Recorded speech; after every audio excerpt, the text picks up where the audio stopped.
Italy হচ্ছে ইউরোপীয় ইউনিয়নভুক্ত একটি দেশ এবং এটি ইউরো অঞ্চলের অন্তর্ভুক্ত বিধায় এর মুদ্রার নাম ইউরো। এই দেশে সংসদীয় গণতান্ত্রিক রাষ্ট্র ব্যবস্থা চালু আছে।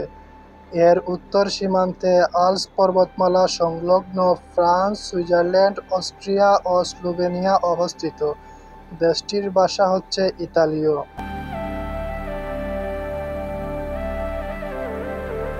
ইতালির মোট আয়তন ৩,০১,৩৩৮ বর্গ কিলোমিটার। জনসংখ্যা প্রায় ৬,৩,৭০,০০০। ইতালি জনসংখ্যার দিক দিয়ে ইউরোপে পঞ্চম ও বিশ্বে ২৩তম জনবহুল দেশ।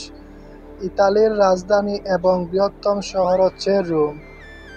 রোম শহর ঘিরে গড়ে উঠেছে দেশটির জনপদ। প্রাচীন রোম ছিল শিক্ষা দীক্ষায় এগিয়ে। আধুনিক ইতালিতে রয়েছে অসংখ্য দর্শনীয় স্থান। দেশটির ৭টি দর্শনীয় স্থান হচ্ছে Rome, Florence, Tuscany, Siena, Milan, Venice, Verona.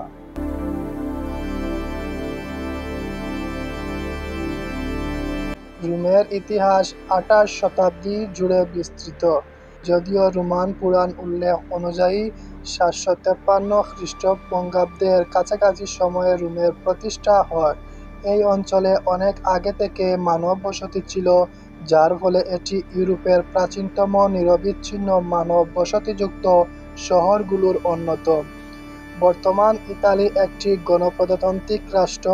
মানব উন্নয়ন সূচকে ইতালিকে বিশ্বের ২৩তম উন্নত দেশ হিসেবে গণ্য করা হয় ও জীবন ধারণের মান নির্দেশ বিচারে বিশ্বের সেরা ১০-এ ইতালির স্থান। ইতালীয়রা খুব উন্নত জীবনযাপনে অভ্যস্ত। ইতালি হচ্ছে ইউরোপীয় ইউনিয়নের প্রতিষ্ঠাতা সদস্য। এটি ইউরোজোনেরও একটি অংশ। এছাড়া এটি জি8, জি20 এবং নেটোর সদস্য পদ রয়েছে।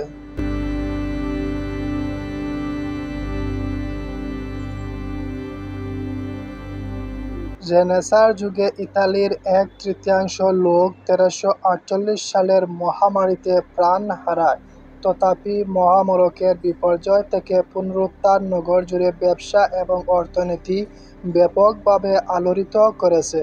সাংস্কৃতিক অর্জনের দিক দিয়ে যা ছিল মানবতা এবং রেনেসাঁর নবজাগরণের সাফল্যমণ্ডিত অর্জন। ১.৮ বিলিয়ন জিডিপি নিয়ে ইতালি ইউরোপের চতুর্থ বৃহত্তম ও বিশ্বের অষ্টম বৃহত্তম অর্থনীতি। ২০২০ সালের ইতালীয় অর্থনীতির জন্য জিডিপি বৃদ্ধি পেয়েছে ০.৪%। ফুটবল হচ্ছে ইতালির সবচেয়ে জনপ্রিয় খেলা। ইতালি ৪বার ফিফা বিশ্বকাপ জিতেছে। ফুটবলের পাশাপাশি আরও বিভিন্ন খেলায় ইতালি অংশগ্রহণ করে থাকে।